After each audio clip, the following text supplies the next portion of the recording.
MIM के प्रदेश अध्यक्ष अख्तरुल ईमान ने बिहार सरकार पर जमकर हमला किया है। अख्तरुल ईमान का कहना है कि मुख्यमंत्री नीतीश कुमार सीमांचल जाते हैं, लेकिन सीमांचल के लिए किसी तरह का कोई ऐलान नहीं करते हैं। अख्तरुल ईमान ने कहा कि मुख्यमंत्री का इंसाफ के साथ तरक्की का नारा एक खोखला नारा है।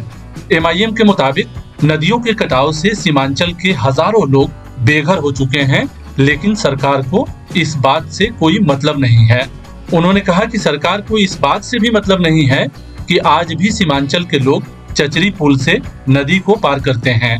हालत यह है कि नाव से नदी पार करने पर लोगों को अलग से पैसा देना पड़ता है। अख्तरुल ईमान ने सवाल उठाया कि सीमांचल के साथ वर्षों से ये सलूक क्यों है, क्या इस मामले पर सरकार को गौर नहीं करना चाहिए।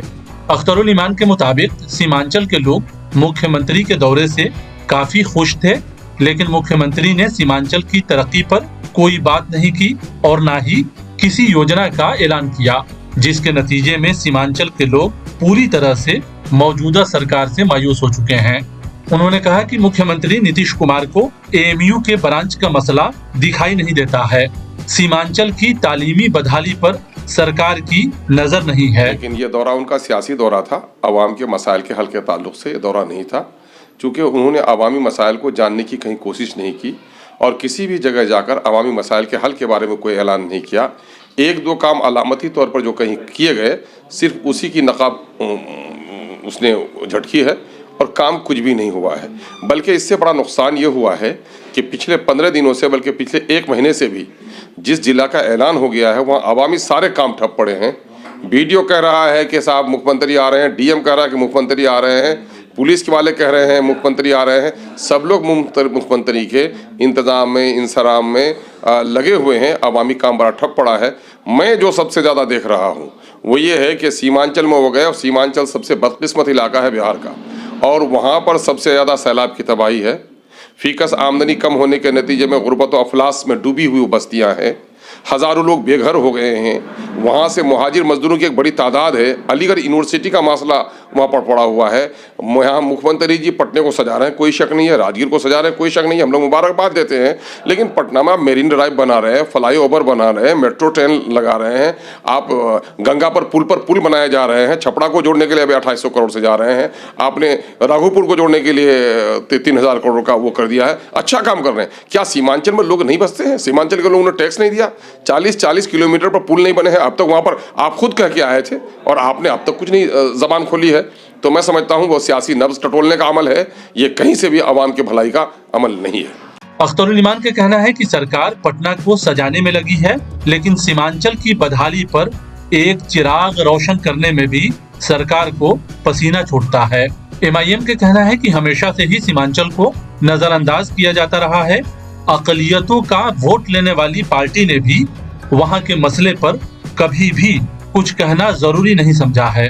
ये इंसाफ नहीं है और हम इंसाफ की मांग कर रहे हैं। सेहत का है, मसाइल ही मसाइल है। वहाँ कोई मसला किसी से कम नहीं है। आंख भी उतना ही जख्मी है, नाक भी उतनी कटी हुई है, चेहरा भी उतना धसा हुआ है।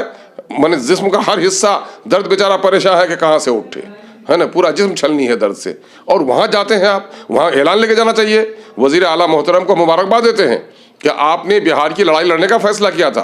बिहार के स्पेशल स्टेटस के लिए आपने सर्वसम्मत प्रस्ताव भी पारित कराया। हर बिहारी आपके साथ है।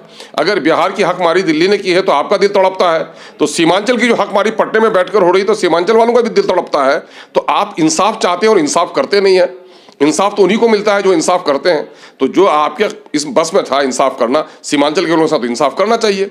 वहाँ से तबाही कहीं नहीं है, वहाँ से ज़्यादा उसकी तबाही का क्या सबूत है? फीकस आमदनी वहाँ सबसे कम है।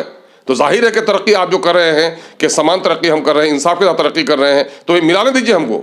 बेगूसराय की जो फीकस आमदनी है, जो मुंगेर की फीकस आमदनी है, वहाँ हमको सीमांचल को कराने दीजिए। उसमें काहे नहीं करा पा रहे हैं आप? पिछले 17 सालों से है। 17 साल एक लोकतांत्रिक मुल्क में, 17 साल में एक वजीर आला के लिए बहुत कुछ करने का होता है। भाई नदियों का कटा क्या, 5000 से ज़्यादा लोग बेघर है वहाँ पर, और हर साल हजारों हेक्टेयर जमीन नदी में कट के गिर जाती है। लाखों हेक्टेयर की फसलें तबाह होती हैं। बुरा हाल है वहाँ पर। अंग्रेजों के ज़माने के तरह आज भी लोग कश्तियों पर महसूल देकर पार हो रहे हैं। पुल बनाना तो गाँव के लोगों का काम नहीं था, उससे टैक्स के पैसे लेते हैं आप। तो टैक्स के पैसे ले तो पुल आप बनाइए। अगर पुल नहीं बना पाते हैं तो आप पीपा पुल बनवा दीजिए 6 महीने के लिए। आप पीपा पुल भी नहीं बनाते।